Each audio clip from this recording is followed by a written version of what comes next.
Everyone hits a bump in the road. What do you do with it? Be inspired as we explore the ways people experience, navigate, and manage the ups and downs and twists and turns in this road trip called life.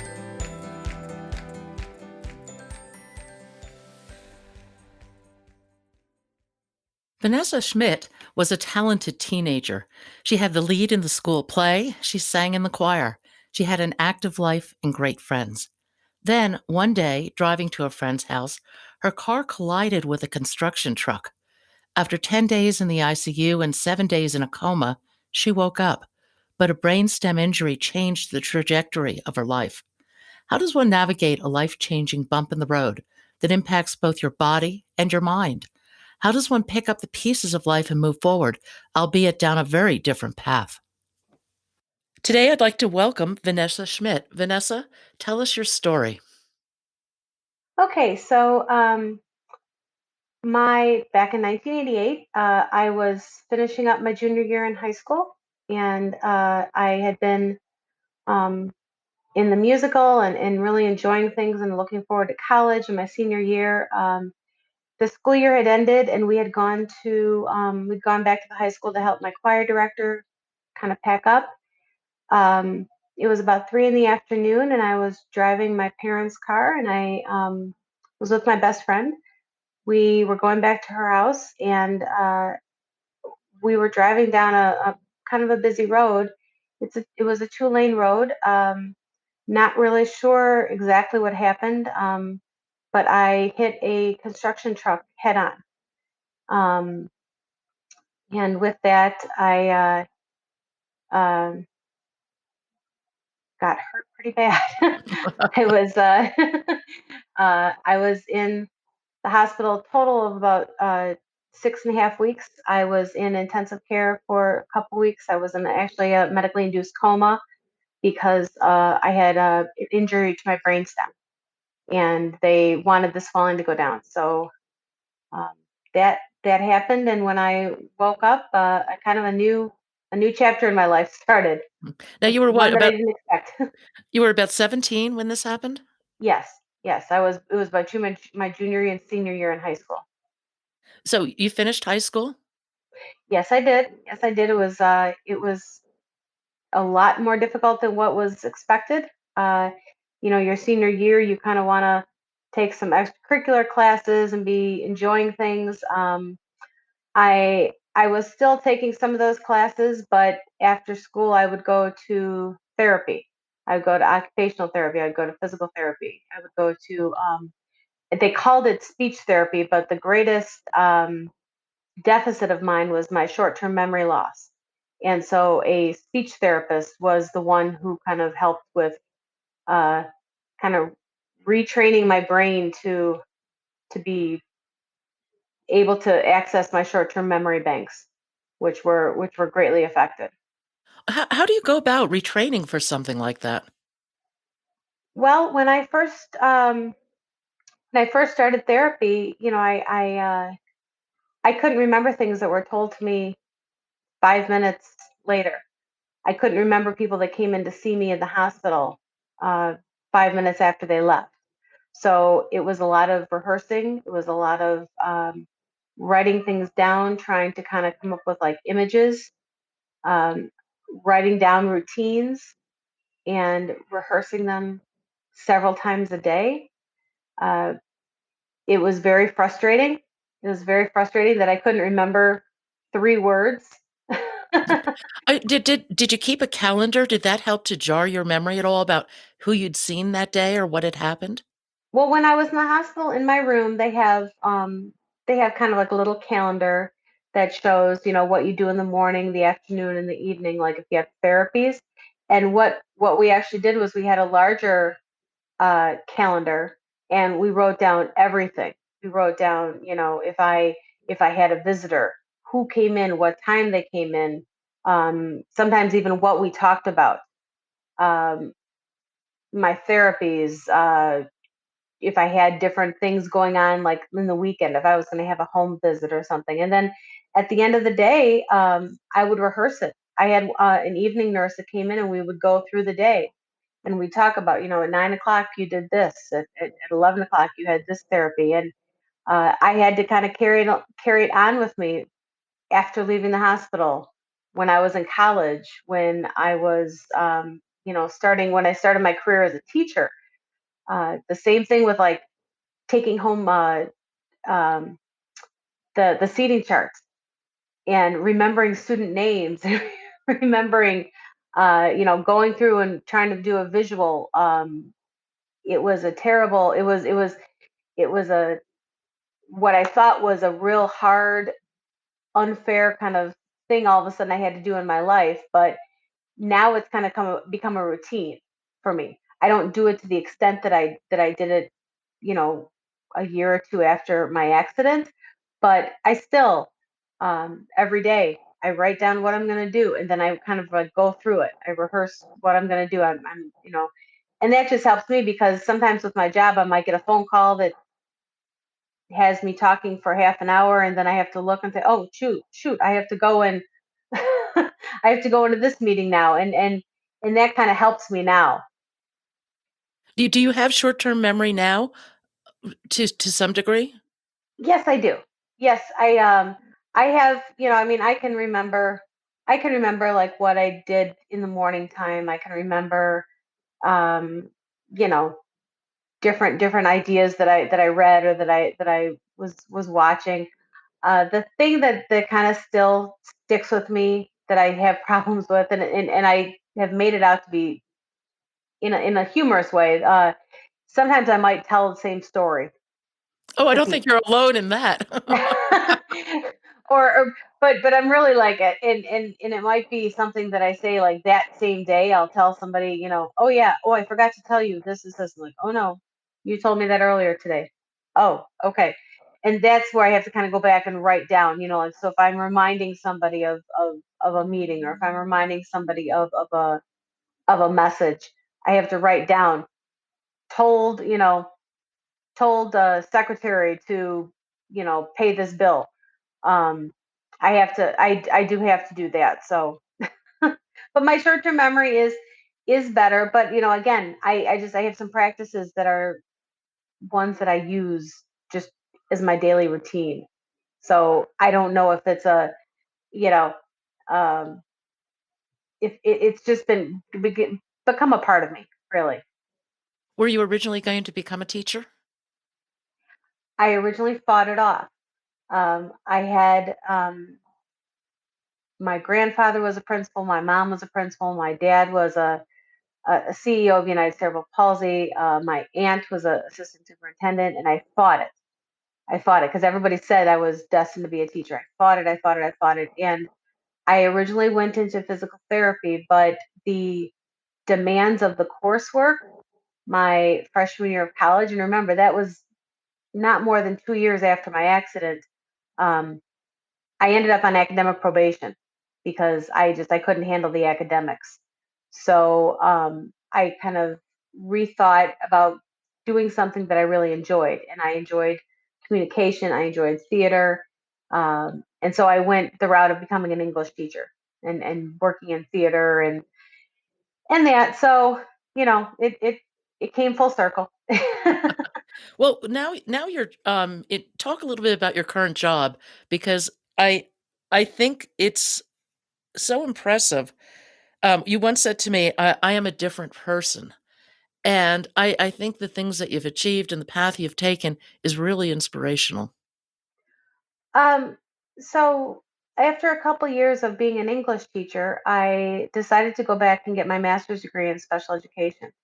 And I did it for a couple of reasons. One was, you know, thinking about the job prospects, and special education was always a hot area. There was always a need for special education teachers. But I have a brother, my youngest brother is hearing impaired, and he is on the spectrum, and I was always kind of a part of his educational advocacy. And so I went back and I received my certification. I got my master's degree in special education, and um, I also really had just an interest when I was a regular ed teacher of working with the kids with IEPs because they had to learn differently.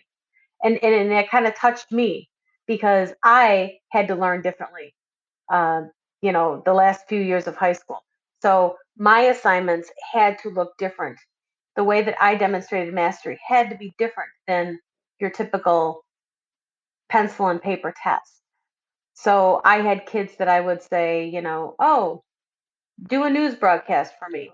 And they loved it and they flourished and their behaviors kind of, subsided. The challenging behaviors that people saw went subsided because I found something that they're really interested in. So when I started teaching in special education, it was really easy because I had the understanding that, there's kids that have to learn differently.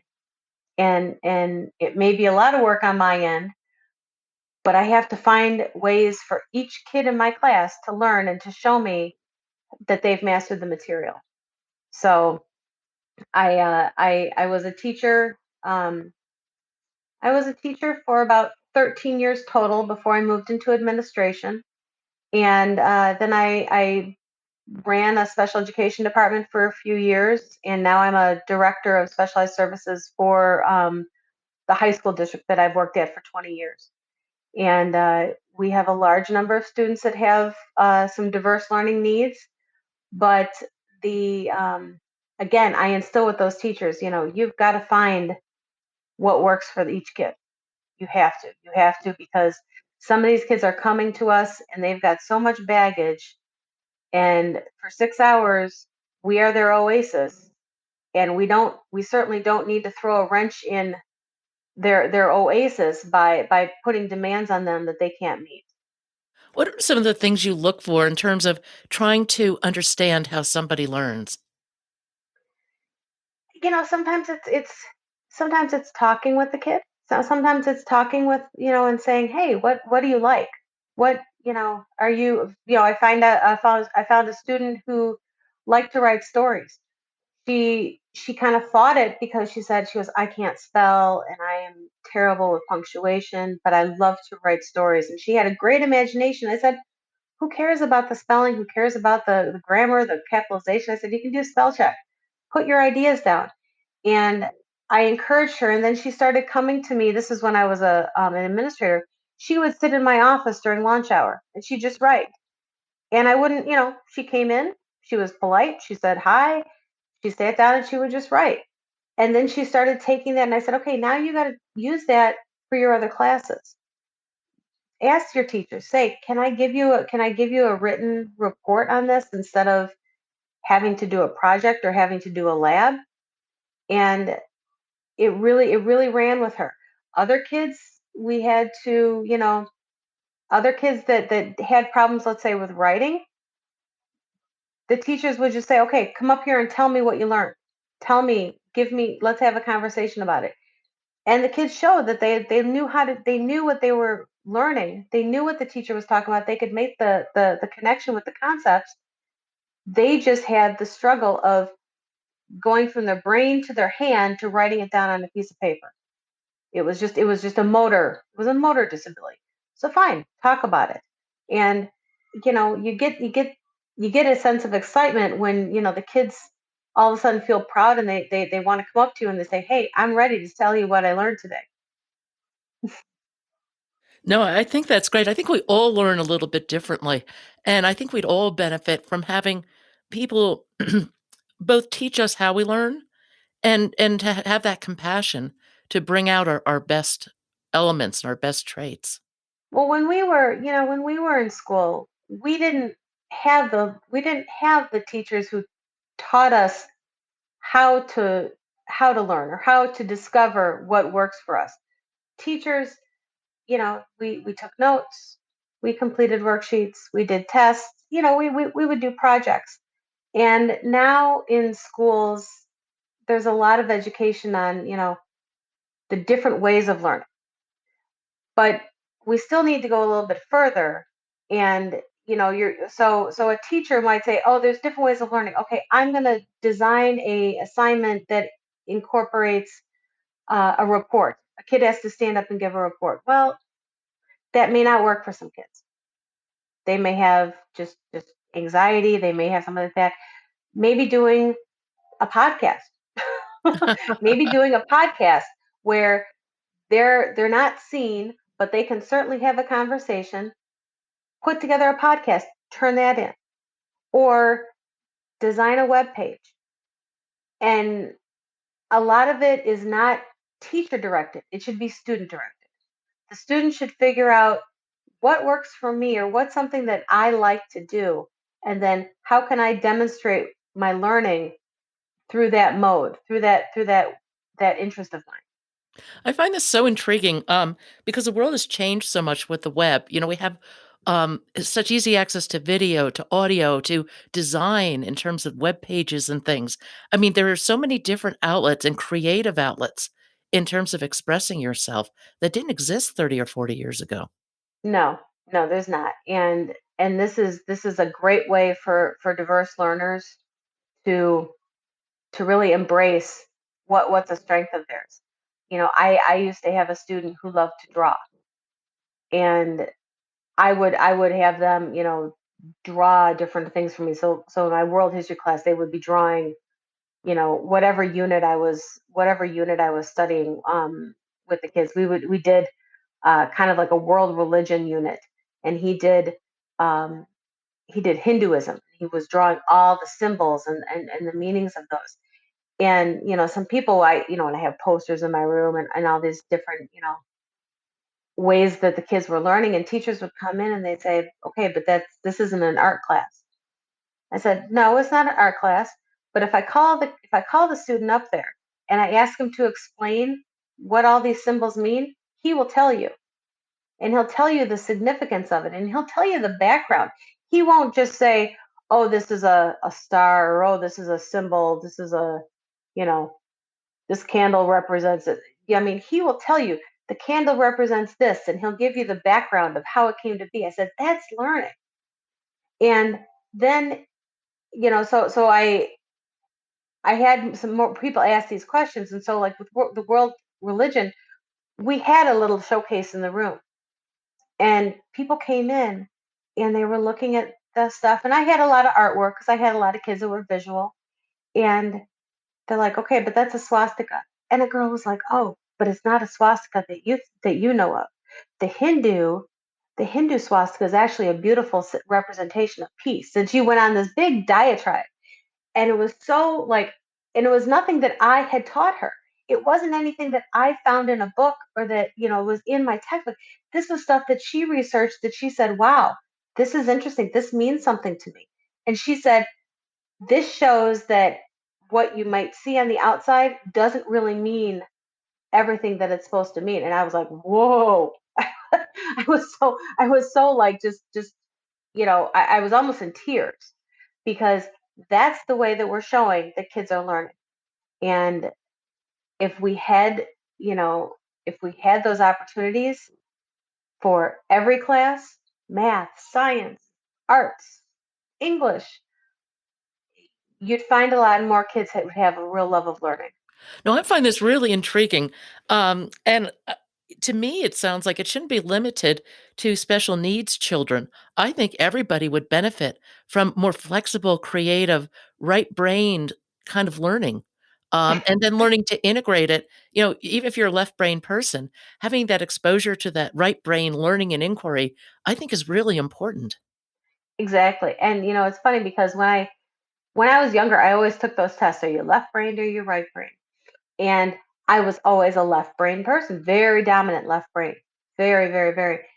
And with my head injury, I had to learn that, okay, so I wasn't able to depend so much on the left brain side of me anymore, because that was just reading and absorbing and memorizing facts.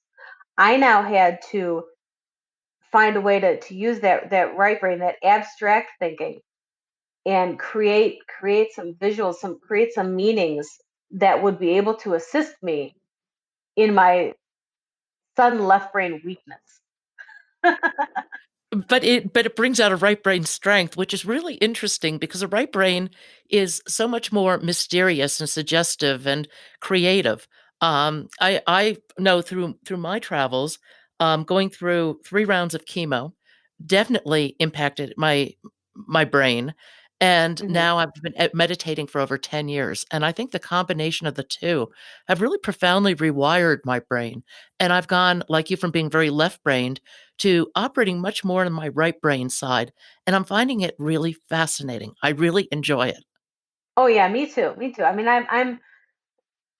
I love the idea now that I can just take ideas. I mean, that's a little bit why I'm also real involved with like my doctoral studies. I'm Because I can sit and I can just put these ideas together, and I'm real. I get so excited. I get kind of giddy when I start thinking about um, my designs and that, and I read and I research the background, and then I say, oh, there's not much research out there. Well, that gives me more reason to plan and design and create. What I'm looking to hopefully get off the ground Well, and with my research. And I think the right brain is very it's unlimited. I was sitting down the other day thinking, "Okay, with COVID-19 and everything, I have a little more time on my hands since we're not traveling." And I got to thinking, "Well, maybe I should try my hand at writing a novel." And it could be a fantasy novel, so I could make up anything. And all of a sudden the doors open, it's like, "Oh, wow. What would I like to do? What would I like to Wow. put into my world?" Oh, that'd be oh wow. Yeah, I have a little fear of like putting ideas down on paper. I'm more of the kind of I sketch I sketch out. And I talk. I talk and but that's gosh, I'm I would be so nervous about putting ideas down on paper. But I'm I appreciate that. I mean, and yeah, I mean the situation we're in now, um we're not in a normal. We're not in and you can't, I've heard people say, well, this is the new normal. No, it's not the new normal. This is just the new, because the way that we're going to be living now is not normal. No, It's this a is not normal, and it's not healthy for us. This social isolation and particularly for children, developing those social skills, through social cues and interactions and things like that is so important, and you cannot do it on Zoom. No, you can't. You can't. We have so when we were before in February, my district, we started to plan e-learning, and we weren't planning it for the pandemic. We were planning it as a alternative to a snow day because we had one-to-one devices. So we said, well, look, this is good because if we have a snow day, we can say, students, log on, get your assignments, and then it won't count against us as a snow day. So we had a remote learning plan in place when the state was shut down. The issue is with special education, especially, we have kids that have IEPs that have minutes of service. And one of the minutes of service that's pretty crucial with a lot of kids is social work minutes. And it can be direct minutes one to one, it can be small groups. And that uncovered a whole kind of like a whole bunch of new questions. How are we going to do direct one to one social work, remotely? Because, so for example, you and I could be having we could have our meeting. You could be the student, I'm the social worker, but I'm talking to you. In the background is your older brother. Now, are you going to tell me things that are really on your mind with your older brother in the background? Especially if Probably your older not. brother is a part of is one of your concerns. Yeah. Likewise, if you're in a group, you know, if there's a group chat, well, you don't know who's in the background of one of the kids. Do you really want to talk about, a behavior or a mental health disorder that you have with knowing that there's four other computers out there and there's four potential groups of people that could be listening into your conversation? So there's a lot of concerns with this remote learning. And with all those concerns, again, mostly we're not providing the services that we need to provide. and it's not our fault. It's just the fact that we don't have the capability. And so our kids are having issues with anxiety or development, continuing to develop socially, developing socially appropriate behaviors. Um, just seeing their friends and communicating with their friends. I have a fourth grader, and he's in his Zoom chats with school, which is fine, but I mean they're used to playing out in the playground together. They're used to playing baseball together. Um, Well, it's like we learn in different ways, we socialize in different ways through, our expressions, our gestures, how we stand, where we stand. There are a million small variables that determine a relationship with yes, somebody. yes, exactly, exactly. And I wish that I'm hopeful that we're gonna start to return to kind of more interactions, being able to be around people a little bit more. My son just turned 10 Sunday, and we had a drive-by parade. Oh, that's so nice. so we had about 20 cars and his friends from school, and then they all drove by. But like in the parking lot before, we were assembling at the church parking lot, and the kids they were so excited to see each other. Yeah. They couldn't be too close to each other, but they were just so excited. It was just seeing somebody 6 feet away. It was so exciting for them. I think it's a time for a lot of creativity and resilience, in terms of coming up with new ways to connect until we can actually be in person again. And, resilience is certainly a theme that runs through your story, in a big way. Um, Tell me, what if you could rewrite your story, would you, and how would you? I really I wouldn't, because I believe that everything happens for a reason in life. And you may not recognize it at the time, you may not agree with it, you may not see it for years. Um, for me, it certainly took many, many, many years of understanding why this came to be. College was hard. After college, getting a job for the first few years, the first 5 years, because I went through several school districts. Um, that was very hard. Now I can look back and I can say, everything that happened to me with this accident, and even stuff that happened that didn't have a direct relationship with the accident, but that happened that affected me. I lost my mom the year after the accident, to a rare form of cancer, and it was a very sudden. It was a sudden thing. But all of a sudden, I was also kind of a parent to my 3-year-old brother and my 10-year-old brother. So there were a lot of things that were not related to the accident that affected me, and I was very like bitter, and I had frustration, and a lot of it was also with the accident and the person who I would now had to become, and some of the person that I had lost. But I look now and I say, yeah, I'm a different person before than before the day before, June 2nd, 1988. I'm a different person, but I am a stronger person, and I have, I think, a greater sense of empathy to people, and I have just a real definite determination to see things through, and to ensure that people who have challenges see things through with that same drive. What advice would you give to somebody facing a bump in the road? Well, directly, you're when you first hit that bump, you're not going to want to you're not going to want to hear advice, probably. Probably the first thing is you're not going to want to hear advice.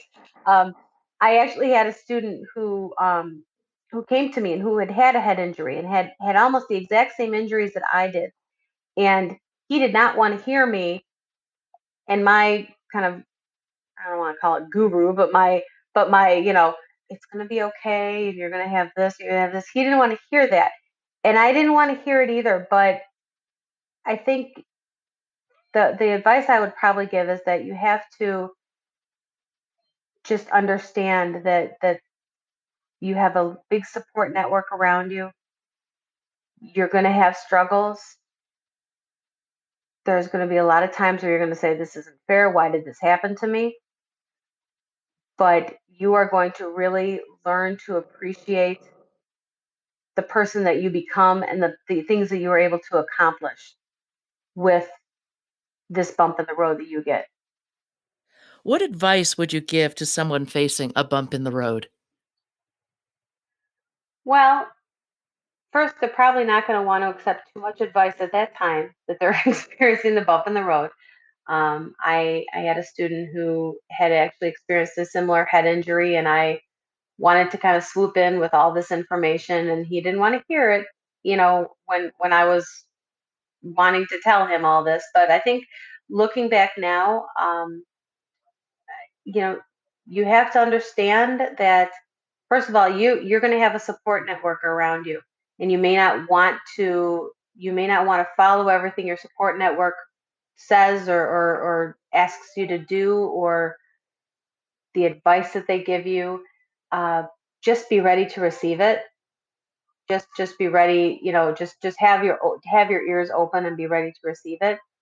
I think you also need to be ready to accept that you're going to be a different person.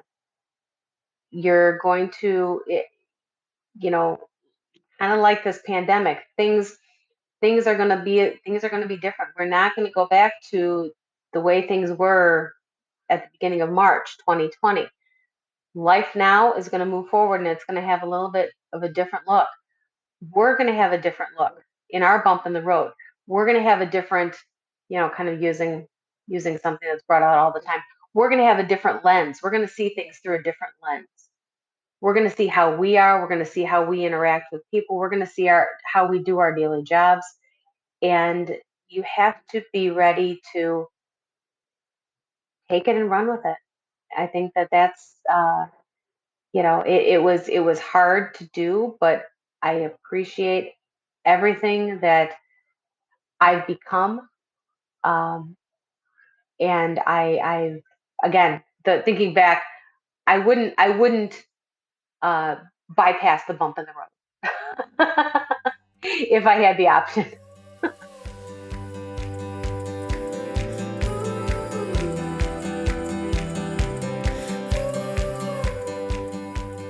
Thank you for joining us today.